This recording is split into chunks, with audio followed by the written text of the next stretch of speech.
et merci de choisir Petite Côte Tourisme pour vous informer, votre premier site web d'information touristique. Alors aujourd'hui, nous sommes à l'hôtel Philaos de Saly où se tient à l'instant un atelier de partage d'avant-projet du Côte de tourisme où beaucoup d'acteurs de ce secteur ont pris part. Un atelier aussi qui a été présidé par Monsieur le ministre du Tourisme, Mame Mbaye Niang.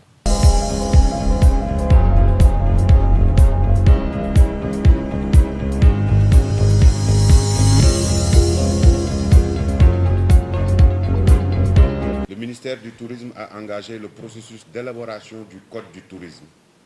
Permettez-moi de rappeler que ce processus a été lancé lors d'un premier atelier tenu le jeudi 18 janvier 2018 à Dakar. L'élaboration du Code du tourisme part du constat que la réglementation touristique dans sa configuration actuelle ne répond ni dans son esprit ni dans sa lettre aux exigences du secteur et ne permet pas ou ne permet plus à l'administration de jouer efficacement le rôle de régulateur qui lui est assigné. Mesdames, Messieurs, chers participants, lors de l'atelier de lancement, vous aviez formulé des recommandations sur la base desquelles un comité restreint a élaboré un document de travail. Ce document tient compte également des orientations contenues dans les rapports de mission benchmark. Vous conviendrez avec moi qu'il est plus facile d'améliorer un document de travail que de le concevoir. C'est dans cet esprit qu'il a été conçu. L'atelier qui nous réunit aujourd'hui a certes pour objectif de valider la partie législative de l'avant-projet de Code du tourisme du Sénégal. Mais il constitue également un moment d'échange et de partage. Le tourisme a besoin de ce cadre de dialogue constructif sur son devenir. D'ailleurs, si je ne m'abuse, le projet soumis à votre appréciation prévoit des dispositions qui institutionnalisent le dialogue entre l'État et les acteurs. Nous devons concevoir le secteur dans sa globalité, repenser sa gouvernance, son orientation, son organisation, son fonctionnement, le financement des investissements structurants. Il nous revient, et c'est un impératif, de revoir les conditions d'exercice des activités et professions touristiques qui ont toutes évolué. Mais plus encore de donner du sens à notre action. Le Code du tourisme va ainsi rendre plus intelligentes, plus harmonieuses et donc plus durables les interventions des différentes parties prenantes.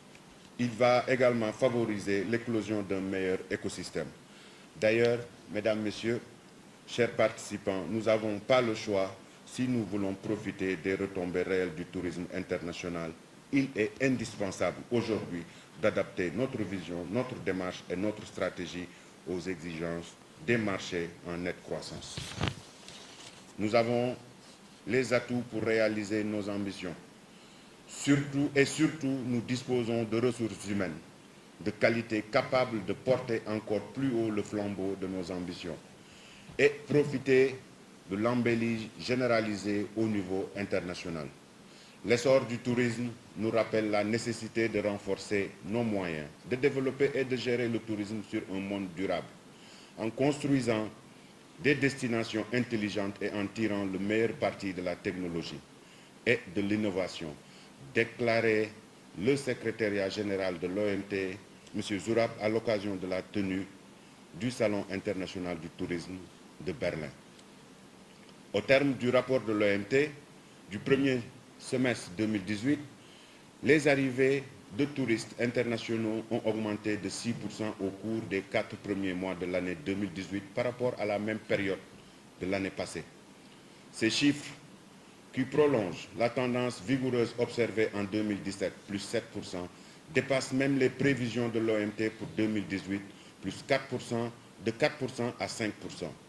Au Sénégal, les efforts consentis ces derniers temps nous ont permis d'enregistrer des résultats satisfaisants, certes, mais qui sont encore très loin de notre potentiel. De 963 004 arrivées en 2014, nous sommes aujourd'hui à 1 365 000 entrées de touristes. Les tendances sont donc très favorables et nous rendent optimistes par rapport à l'objectif de 2018. Ces résultats sont le fruit des décisions pertinentes prises par Monsieur le Président de la République pour faire du secteur du tourisme un vecteur de croissance saine, inclusive et donc durable. Plus de 150 entreprises ont été agréées entre septembre 2017 et juillet 2018. Elles représentent plus de 1000 nouveaux emplois créés. Les cartes professionnelles des guides de tourisme ont été établies pour l'essentiel de la commission consultative de sélection des guides de tourisme va se réunir très prochainement pour statuer sur les nouvelles demandes. Les campements villageois ont été agréés dans le but de relancer le tourisme communautaire, à l'instar d'autres pays qui ont eu à développer ce type de tourisme. À cet effet, nous avons prévu de les accompagner techniquement, matériellement et financièrement avec le crédit hôtelier. L'État du Sénégal et la Banque mondiale mettent actuellement en œuvre le projet PDTE, dont l'objectif général est de créer les conditions nécessaires à l'augmentation des investissements privés dans le secteur du tourisme, dans la zone de Saly, et à renforcer le développement des entreprises privées au Sénégal. Cependant, la préférence nationale, quand même, est requise. Au sortir de cet atelier, le Sénégal va disposer d'un nouvel outil de gouvernance du secteur du tourisme. Ceux qui veulent réussir se donnent les moyens d'avoir une réglementation. Après cette réglementation, on se donne les moyens de créer les procédures appropriées. Après ces procédures appropriées, on développe cette culture du tourisme durable.